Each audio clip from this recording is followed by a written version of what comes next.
Welcome to the KINETIQ Life Podcast, brought to you by KINETIQ Renew. This podcast is dedicated to helping you find your way to your dreams, your goals, and your success. We'll be fueling that with key information on topics like health, science, tech, and lifestyle, coated with a few laughs along the way. In this episode, Tech now teaching you when to stop blabbing.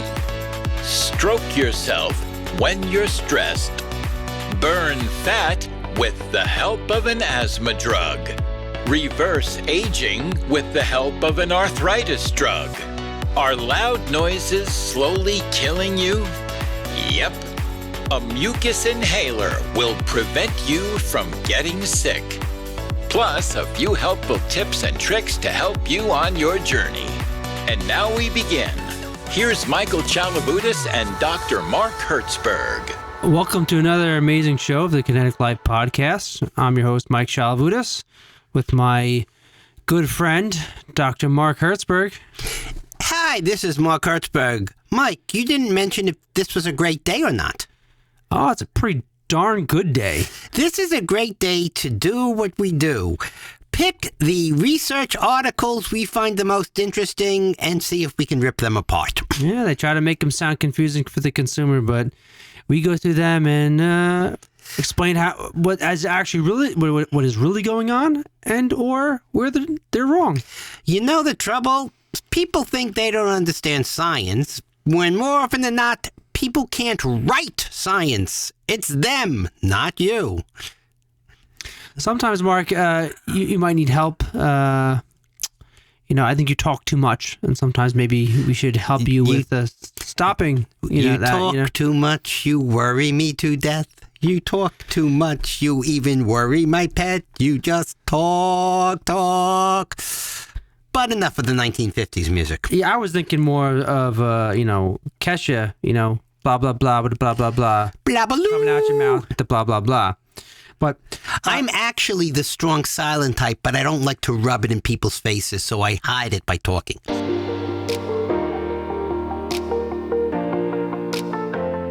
The KINETIQ Life Podcast is sponsored by KINETIQ Renew, with benefits like anxiety relief that doesn't knock you out. Renew increases energy, focus, and provides brain support. So get on with your day with Renew in liquid or gel caps.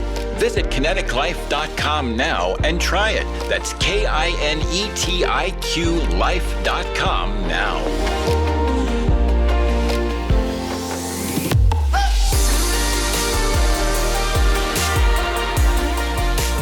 Well, apparently there's a new piece of technology, because apparently we needed this, that will tell you when to stop talking. Originally developed for singers, public speakers. Shut up! Oh. Who needs a device? Go on. Well, apparently it's required. Oh, was made for someone and out there. As I said, singers and public speakers, and it attaches to around your neck near your vocal cords, and there's another piece of equipment that goes around your waist. Wrist. Not waist. Wrist? I just said hepatic. Haptic. Oh, it's hepatic. I'm like, it's like I'm your not sure watch vibrates instead. That makes more sense. Like, why is it by your liver? But your liver feel, I've been getting this massage. It's very strange. I don't see the liver vocal cord connection, but I'll go with it. So, anyway, apparently it will tell you when you're overusing your voice, and that when you should give it a rest. But one of the issues I originally had with this is it just says that it's a preset threshold. So it didn't seem like there's any data to tell you when you hit that threshold. Well, I think they were saying that there's an algorithm and it works with you to figure out your threshold. Okay, so that it will be somewhat personalized. And there are different people. If you are a professional singer, it might tell you, hey, shut up for 20 minutes. And then sometimes so it has different levels of, what you need to do. But basically, the watch will vibrate when the throat pickup thinks things are wrong. One thing they didn't go into, so I don't know if this is the research was vague, or more likely the person writing it just didn't realize they were missing a key point. They never say if it's simply measures, because they did mention it listens to how loud, it can tell the difference between singing and talking. So does it, let's say, this many minutes this loud, that many minutes this loud, and we think that's too much? Or is it measuring things like they're feeling the stress in the voice, that the voice is changing, that if it, you listen real closely, you could see it's a little shakier. It's a little, so they don't say if it's measuring for signs of stress and set thresholds, or if it's just counting how much you've been doing. Well, I think it could make more sense that it's looking for signs. But they never say anything to make you think that's what they're doing. It does make more sense, which is why we bring it up. But they don't go into it. No, I did say, when the warning device goes off that only 15 to 20 minutes of rest is sufficient to let your vocal cords rest before getting back to it. I think there's some individuals that I know that I would love to stick this device on them and tell them, if it goes off, that means you should stop talking, otherwise you're going to damage your vocal cords, and maybe I'll be the one having control of the device and be hitting the button more often than not to get them to shut up. Right, but now it's like a weapon. You can go to people who just won't, stop boring you and go, listening to your voice, I can tell that your throat's getting a little irritated. If you talk too much longer, I would stop now and give it a rest. So for the next 20 minutes, just keep your mouth shut, and we'll get back to the conversation after. And I'm going to train this dog to bark every time you talk, just to protect you from yourself. Okay, well, I think we're done talking about this one. Mike, stop talking about this.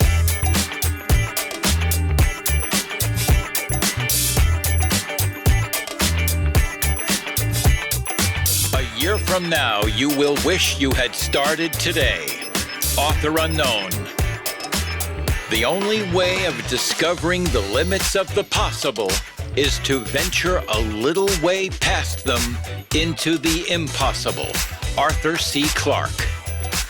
Worry is a misuse of imagination. Author unknown.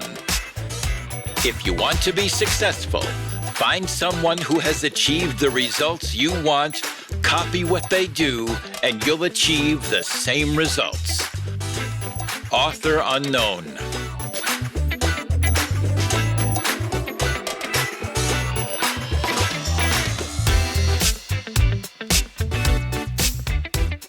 So, Mark, do you know if you become stressed out, you could just stroke yourself to calm down? People have spoken about that in different ways. Yes, I've heard of it. Oh. Well, not that there's anything wrong with that. Our judgment-free zone, I mean, doesn't... I guess it's not... You could stroke a couple different things, but in this case, we're talking about the hair on your arm. Actually, specifically, it says a hairy skin. If you stroke hairy skin while stressed, it will reduce your stress levels. And apparently a device was built that wraps around your forearm that has pretty much a soft brush on it, and it will slowly stroke your forearm to reduce stress. And the test that was done, they gave two sets of individuals a stressful mental exam. I forget what they actually called it. And they found that the people that had the device on, that there was no change in the blood pressure, but there was change in what was perceived as stress. So my thought was maybe there actually wasn't any reduction in stress. The weird brush device attached to the forearm is just distracting them from actual feeling stress. Yeah. A couple things, as far as the mental exam, it sounded like when you said a mental exam, it's kind of like a neurologist is testing to see if Alzheimer's would begin, or a psychiatrist is testing. I think this was more of a mental challenge, meaning they were giving you work, puzzles, calculations, a job that you have to think through, and the questions, the whole thing was stressful. Maybe there was a time limit on it, or you're being graded. So it was mental stress that they were causing by this, let's call it a challenge.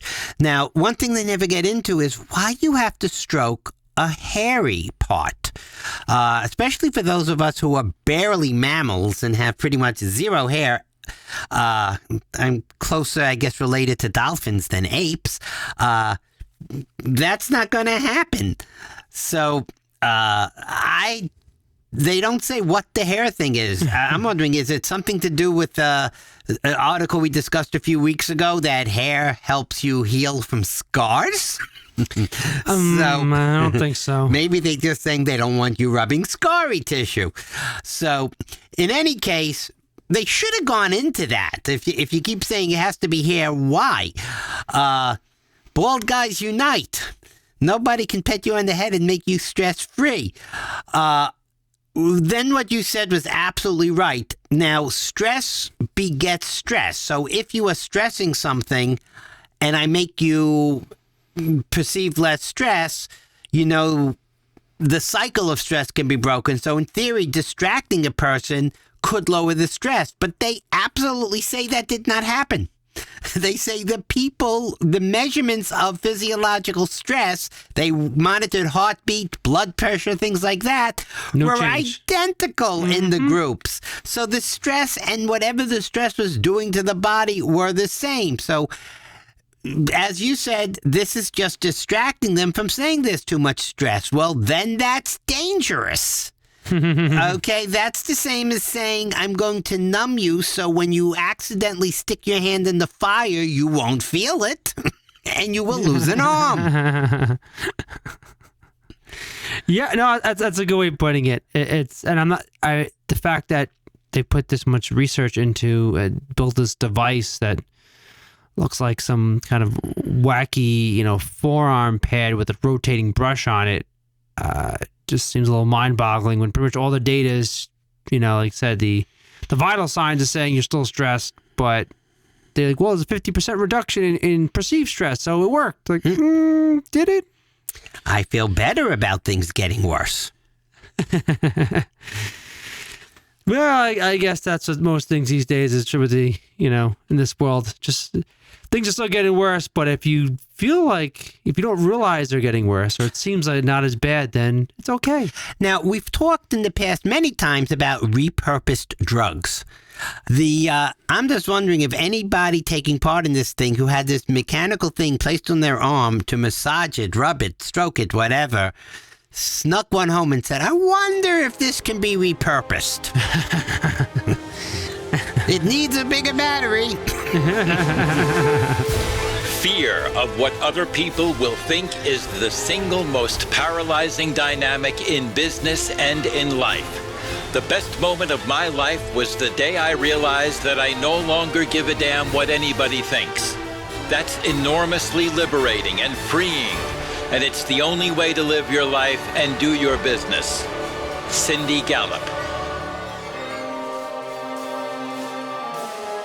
Continuing on repurposed drugs, I'm a big fan of that.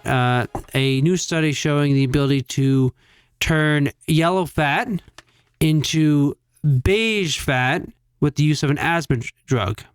Now, they actually say brown fat in the article, but it's really beige because you can't turn yellow fat to brown fat. And by you correcting that, you take away my fun of making fun of either the researcher or the writer. But go on, correct them. So, to clarify those out there, yellow fat is kind of that visceral fat around your stomach.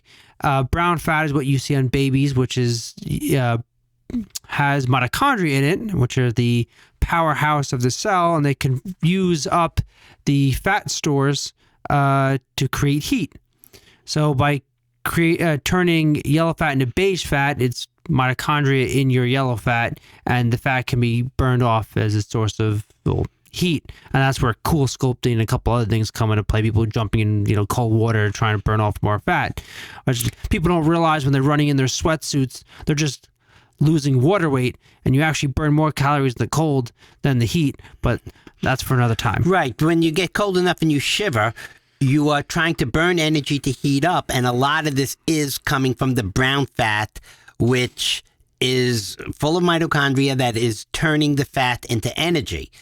The yellow fat is just storage of more and more energy, and can sometimes have other factors that are not great for health if there's too much of it. Brown fat works in the other direction. But as you said, and this is one of the problems with this whole thing, they talk about beta-2 adrenergic receptors. Yep. Now, in asthma, you take a drug, and they were, in this case, talking about something called salbutamol. Mm-hmm. But they did mention, gotta give them credit for this, that there was an article, a similar research last year using another such drug called zalferlucast. So this is being worked on actively. This isn't a brand new, we just started to think about this. But those same receptors that are used to activate them to deal with an asthma attack are also the ones that work with the brown fat. The one thing is they keep going back and forth without realizing it between activate and convert or grow. There's a big difference between doing something that makes yellow fat, and as you said, it doesn't turn brown, it turns beige, which is kind of an intermediate hybrid of the two. So there's a difference between turning more cells into that, converting to the healthier version of the fat, or taking the ones that are there and activating them to burn energy right now. And I believe going into the cold, it mainly, the right now thing is it activates them. But if you do it enough, it causes you to have more of that fat. Either grow more brown fat or convert yellow to beige. So they are real confused about it. And they don't even know they're confused because it just randomly switched the words activate and grow or convert without realizing they're switching. So beta-2 adrenergic receptor agonists are well known in the fat loss community. Another one, beta-2 adrenergic receptor agonist is ephedrine, which is well known for being part of the diet. What's an agonist? An activator. Okay, the reverse of an antagonist that stops the agonizing. Exactly. And a well-known one, which is actually a medication used, I believe, for asthma as well, which is the much stronger cousin of salbutamol, is clenbuterol. Ooh, clem. Which is well known in the weightlifting community and those looking to burn extra calories. And it, I believe, through the process, it also causes not only converting white to beige fat, but causing the mitochondria in that beige fat to go into overdrive and start actually burning the fat. So it increases metabolism through a couple different mechanisms. Are you ready for a good news, bad news kind of thing?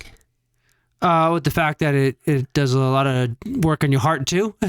Well, no, that's a whole new topic you can talk about. Oh, okay. But the fact that they're saying we're taking an asthma drug. Now, a lot of times when we talk about we love repurposed drugs, what we're saying is it does this when we use it to do that, and we just found out it does something else when we need it to do something else, and we already know it's safe, so we don't have to, we can get it to market much quicker because we know it has already gone through years of that type of testing and proof in the real world.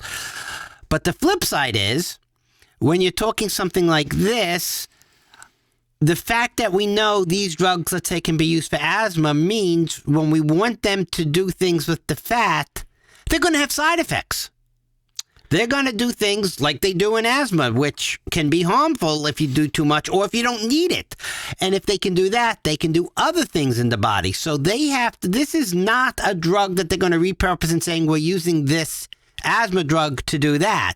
This is saying we know the concept will work. We now have to search for the magic pill, an agonist like this that will be much more specific to doing the fat cells. Because as I mentioned, if you have heart issues, you don't want to take something like this because it could send that heart into overdrive, and making caffeine look like looking pretty weak. As a stimulant wise. So yeah, that could be bad. So I agree. No, it's you gotta take the good with the bad here, and this is very umbrella, reaction. Yes, this is the positive, but there's also a lot of potential negative reactions that will come about because of the consumption of these drugs for an outside purpose. Because let's be honest, you're only gonna take an asthma drug if you have an asthma issue. Everyone's looking to lose weight these days, so if in the hands of the wrong person, they'll abuse it to the point and may end up doing more bad than good. Now, have they found out? Number one, have they done any research to see if people who routinely use the asthma drug have had any benefit that wasn't realized before, as far as fat? Well, it's an appetite suppressant too. So I mean, if you're using this all the time, you're guaranteed to lose some weight by, other methods as well. It's also really good decongestant. Most beta 2. I guess it would have to be, because that's one of the biggest thing in asthma is you can't be more congested than an asthma attack, basically. That's true. Generally. So so they have to do more work on this, but we don't.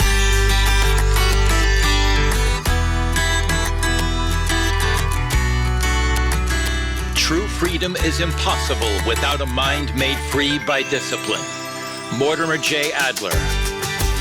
Never say never, because limits, like fears, are often just an illusion. Inspiration does exist, but it must find you working. Pablo Picasso.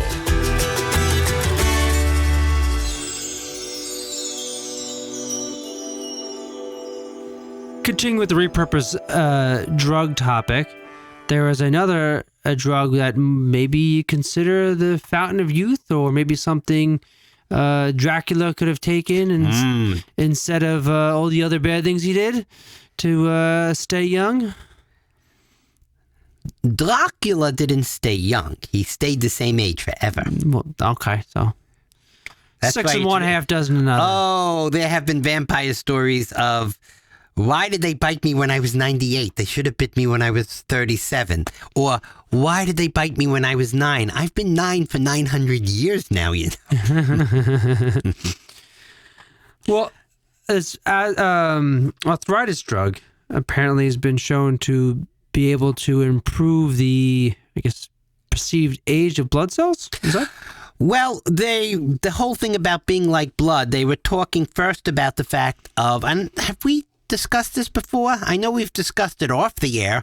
I don't have to see if we discussed it on the podcast, but when you transfuse blood from like a young mouse to an older mouse, the older mouse, as far as cognitive performance, resistance to disease, and if you take signs of, physiological age, get younger. Mm-hmm. So the blood and that's why you were coming up with the Dracula, that he's sucking the blood. Though it's a little different. That's his food as opposed to that's his cure. But here, they're saying, well, wouldn't it be nice if there was something a little easy to do than taking gigantic young blood transfusions? So what they found was that the niche, I love the way they use niche here. Yeah, I was confused by why they use right, that. because you usually use the word niche for, there's category a of big something. group, Yeah. and we work in a tiny group. That's our niche.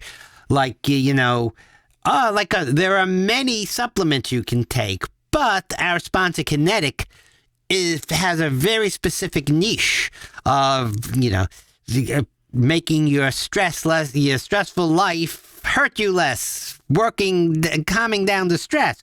That's a niche in supplements.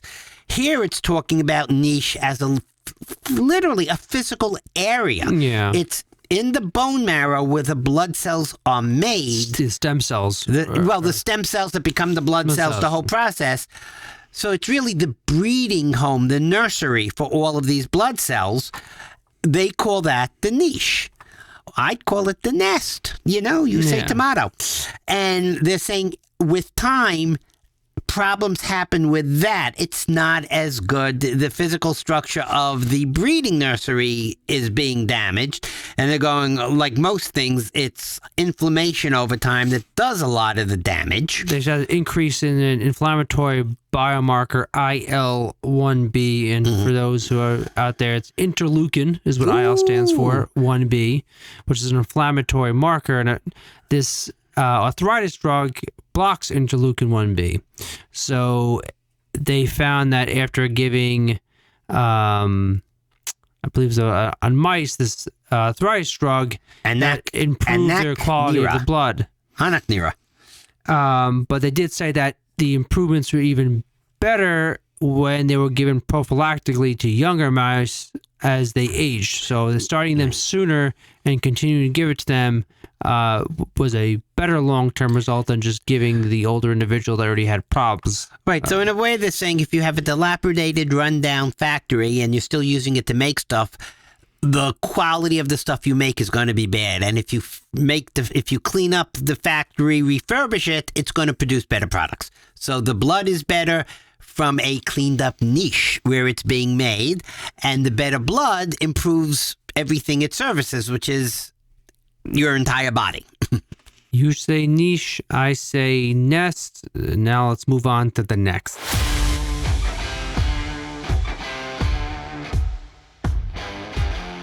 Set your goals high and don't stop until you get there. Bo Jackson. Luck is when opportunity comes along and you are prepared for it. Author unknown. The road to success and the road to failure are almost exactly the same. Colin R. Davis. Everything you ever wanted is sitting on the other side of fear. George Adar. Mikey, are loud noises killing you softly? I think there's a lot of things slowly killing me, but I didn't know loud noise could be one of them. I'm trying to protect your health by not being loud, because I'm all about other people. Well, you are correct. Apparently, a new study was showing that loud noise, specifically noises from airplanes, can increase your chance of cardiovascular problems, aka slowly killing you. Oh, so it's not me talking that's killing people. Okay, then I'm going to talk.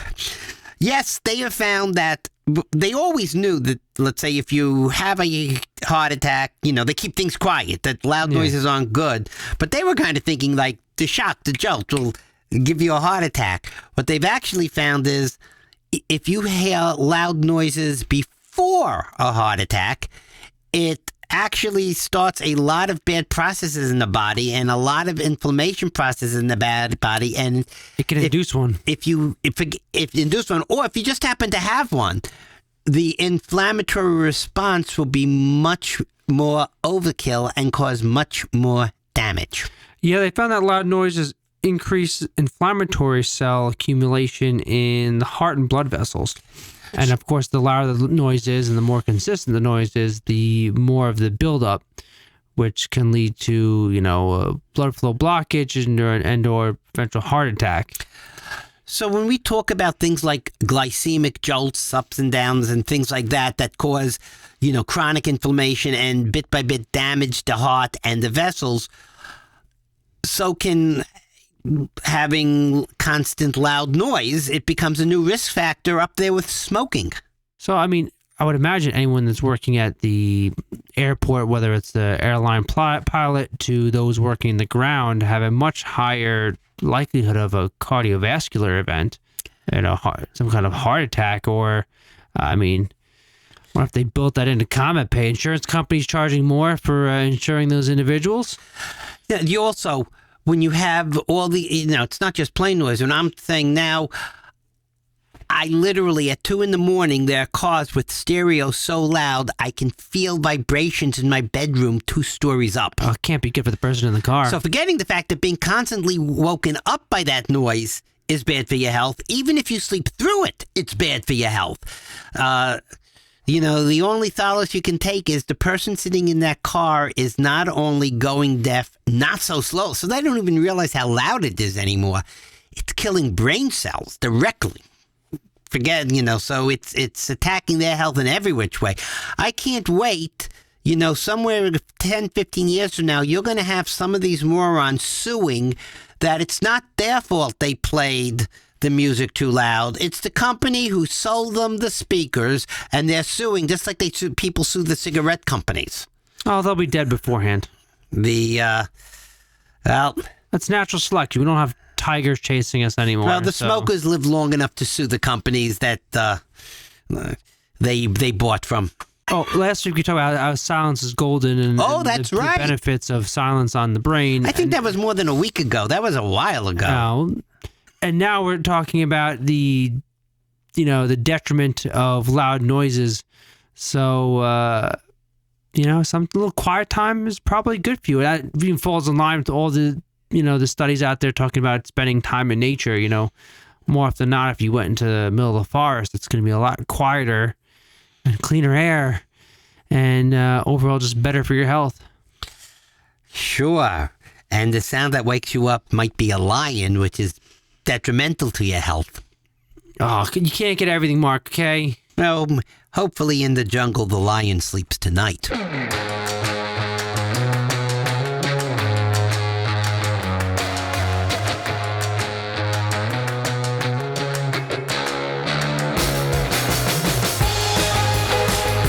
Courage doesn't always roar. Sometimes courage is a quiet voice at the end of the day saying, I will try again tomorrow. Marianne Radmacher. Someone is sitting in the shade today because someone planted a tree a long time ago. Warren Buffett.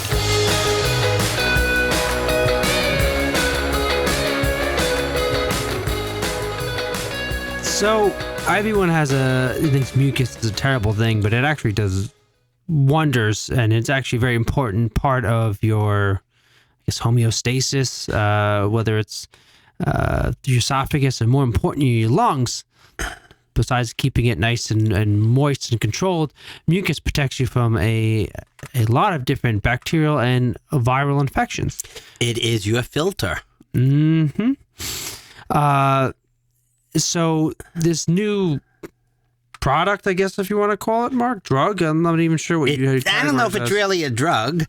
I prefer what you listed here: inhale a mask. Well, that's a good way of putting it because in this study, they used it to see how effective it would be against COVID-19 or SARS. And they found both SARS-CoV-19 and original flavor SARS. Oh, the original flavor. So this product, which is a blend of gelatin, a polyacrylic acid, and a non-toxic ester, is how it was described. Oh, do you want to get into the arrogance of their name? SHIELD. Oh, yes. This is the most forced acronym I've ever seen in my life. Spherical hydrogel inhalation for enhanced lung defense. I believe they're Marvel's Agents of S.H.I.E.L.D. Exactly. So this powder was put in an inhaler, and they tested against the original SARS and SARS COVID-19, and they found after using this inhaler type of the product within the first 4 hours of use, there was a 75% improvement in blocking, as well as a complete. There was zero symptoms found, and then within 24 hours, I believe it was just under 20%. 18%. You are correct. Yeah, blockage of infection. Right. So basically, this powder is micro capsules of a gel, like micro beads, and when you inhale it, it spreads itself along the mucus, the mucosal layer in technical terms. And as you breathe, it gets moist. And when it gets moist, it becomes a gel. It's a hydrogel. So it has a consistency not unlike mucus, and it's attached to the mucus. So what it's doing is thickening the mucus layer, your natural filter. And it'll last for 48 hours, and, you know, by the time, then it disappears. And there are no known side effects. It doesn't slow down respiration. So it's just saying we're improving your natural filter, your mucus. And it also, they tested it with original SARS, and they found no signs of fibrosis or lung inflammation for 8 hours. Yeah, and with I think it was a good up to 48 hours, but even 24-hour use is amazing how good it is. And they tested on monkeys, I believe, with no issues for about 24, and obviously it decreases over time, and within 48 hours, I believe it's completely wiped from the body. It's non-toxic. So this is amazing, something to even just be used for hospital staff or those in an infectious area as a kind of a, you know, prophylactic, you know, prevention of having, you know, increased interaction with those that are maybe sick or have respiratory disease, or even those who are immunocompromised. And no, we don't talk about mucus, street name, snot. The people just put it down, but it's unbelievably important. And, you know, don't make fun of the snot-nosed kid, because there's some people who post-nasal drip, for instance, they just have a little too much and it's always there. But it actually could be protective. When you get a cold, you start way overproducing the phlegm. That's mucus. And you know when it's coming out with all the colors that it's a filter. You're fighting a virus. There's, you know, good inflammatory response going on. You're killing some invading stuff, and the garbage comes out with the filter. But people who produce more mucus faster before they're sick are less likely to get sick because the filter's there. There's one other thing, which was an article I read in the 1980s, and I never found a follow-up on it. There was a architect, I believe he was, who just at the beginning of a cold, which he knew, you know, when you start sniffling, it's going to get worse for a couple days and then run its course. So he was working from home. Problem was his nose was dripping a little, and they work with a very special type of paper that can't take any moisture at all. So, you know, he's mouth breathing, but the nose is still dripping, so he put a clothespin on it to pinch his nose shut to protect his work. And the cold went away before it even really got to its, usually the third day is the worst. It just went away with amazing speed. And researchers looked at it, and they think what happened was he warmed up his nasal passages very quickly because he shut them with the clothespin. And that's one thing. Certain viruses love the nasal passages because it's a few degrees cooler than the regular internal body, and that's their favorite temperature. One thing that happens with a fever is the fever is trying to heat and kill the invading virus or bacteria before it kills you. So by shutting the passages and warming them up to body temp, and one thing, when you're stuffed with mucus, everything warms up. So when you keep clearing it out, you're actually, I mean, you need to clear it out to breathe, but the flip side is you're not letting it warm. Yeah, though, I mean, also covering your nose and breathing onto your mouth, if you're in a bad position and you have the cold. Yeah. No, there are limits to that. But because you also have less filtering technique through breathing. And mouth isn't made for long-term breathing. Your throat dries out. And if you have a cold, you don't want to dry out the throat, which is getting sore anyway.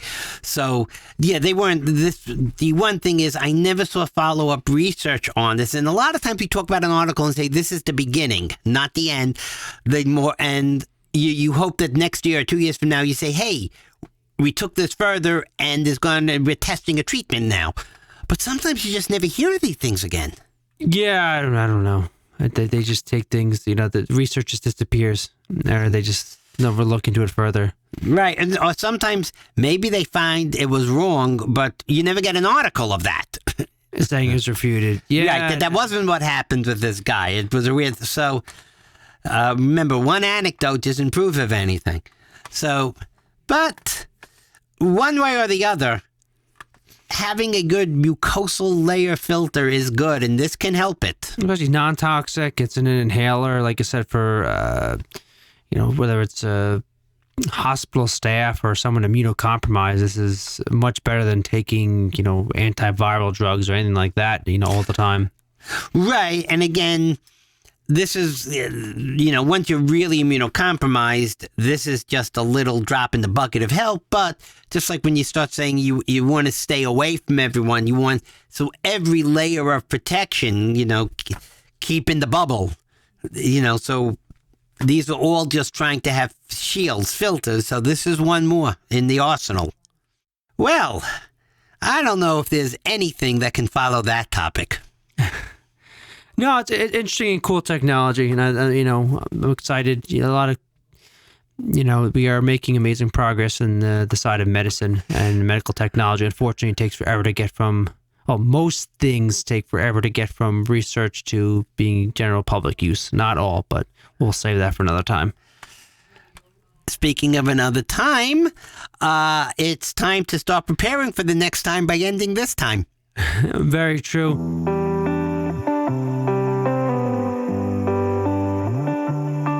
Thank you, everyone, for joining us on this amazing day. Thank you for all the love, support. If you have any questions, please email us at podcast@kineticlife.com. Again, that's podcast@kinetic, KINETIQ LIFE.com.